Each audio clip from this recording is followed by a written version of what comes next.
As UN Security Council envoys continued their mission in Myanmar on Tuesday, the chief of the army rejected accusations that forces under his command had sexually assaulted Rohingya Muslim women and children. The UN and human rights organizations have accused General Min Aung Hlaing's forces of murder, rape and pillaging as part of an ethnic cleansing campaign in Rakhine State. Nearly 700,000 Rohingya Muslims have fled their homes in Rakhine State to neighboring Bangladesh since a military campaign was launched in August 2017. Government officials say the campaign is meant to put down an insurgency.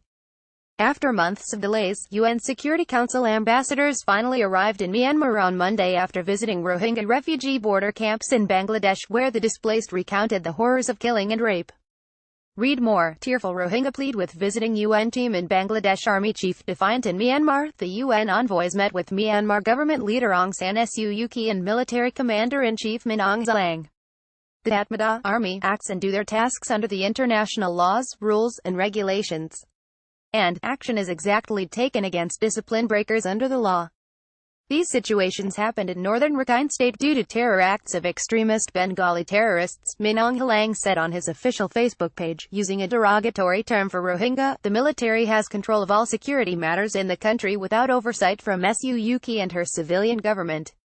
The military chief called the allegations of sexual violence abominable on the ground of culture and religion of Myanmar. The Tatmadaw severely punishes those offenders in these cases. No sexual violence happened in the history of Myanmar, Tatmadaw, he said. He also said that Myanmar would take back the refugees who could be verified as citizens of Myanmar as part of a months-old deal with Bangladesh that has seen only a handful of the displaced return.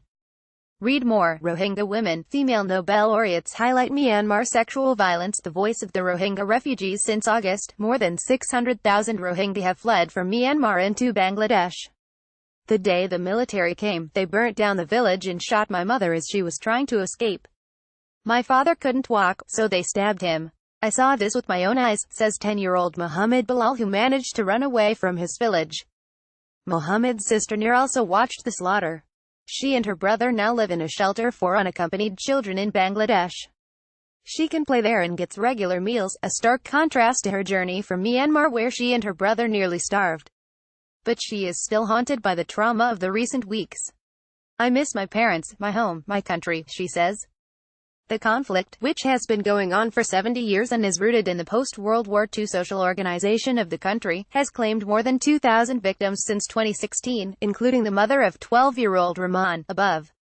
They set fire to my home, and my mother was ill, so she could not leave, he says. Daluara 5 came to the camp with her sister Rogina after she witnessed her parents being murdered by the military. I was crying all the time and the bullets were flying over our heads. I escaped somehow. The international aid agency Save the Children is helping minors who come to Kutupalong without parents. Children make up to 60% of all Rohingya refugees in Bangladesh. Jadid Alam is among the hundreds of kids who came to Kutupalong without parents. Fortunately, his aunt cares for him, and very well, he admits. Jadid grew up in a village called Mandipara where he used to love playing football, but everything changed when the military attacked. They told us to leave our home. When I was running with my parents, they shot them. They died on the spot, he says. Not all families have been separated during their plight, however. Rahman Ali has been scouring the refugee camp for weeks now after his 10-year-old son Zifad disappeared. Rumors of child abductions have swirled around the camp for years, and Rahman fears his son has fallen prey to human traffickers. I can't eat, I can't sleep. I'm so upset. It's like I've gone mad. When the shooting started, Sokina Cotton did all she could to protect her children, but she couldn't save Yasmin, 15, and Jamalitis, 20, who were in a neighboring village at the time. Their throats were cut in front of their grandparents, she says. I was numb, I couldn't feel the pain. Right now my mind is not normal, she says. She managed to rescue 9 of her offspring. Yasmin thinks she might be 15 but looks considerably younger. In her village, she used to play with marbles and run in the nearby fields, but different memories haunt her now. The attack by Myanmar forces, the beating and murder of her beloved father and brothers, and the rape by a group of Burmese soldiers who also robbed her. I felt lots of pain in my body, she says. Author, Jan Toems, John Owens. Buddhist majority Myanmar does not consider most Rohingya as citizens, referring to them instead as illegal Bengalis from Bangladesh. They have few rights or access to services. Earlier on Monday, the UN envoys met with Bangladesh Prime Minister Sheikh Hasina, who said Myanmar must take back their citizens. After the UN envoy meeting with Suu Kyi, her office said that cooperation was needed from Bangladesh to repatriate refugees. Speaking on condition of anonymity, diplomats said the Nobel Peace Prize winner told them that Myanmar was still struggling to establish rule of law after decades of military dictatorship. Tuesday is the last of the four-day UN envoy trip to the region, which includes a visit to Rakhine State.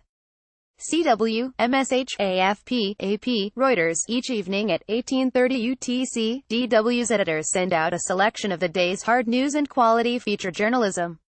You can sign up to receive it directly here.